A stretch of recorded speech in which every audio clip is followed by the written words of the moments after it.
Case నమోదు చేసిన పోలీసులు దర్యాప్తు చేపట్టారు.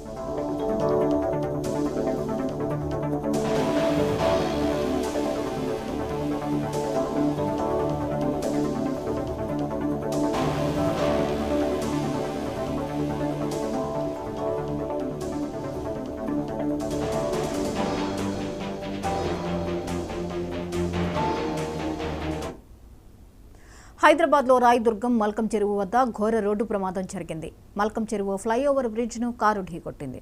దీంతో చరణ్ అనే యువకుడు అక్కడికక్కడే మృతి చెందాడు. అతివేగమే ప్రమాదానికి కారణంగా తెలుస్తుంది. దీంతో కేసు నమోదు చేసిన పోలీసులు దర్యాప్తు చేపట్టారు.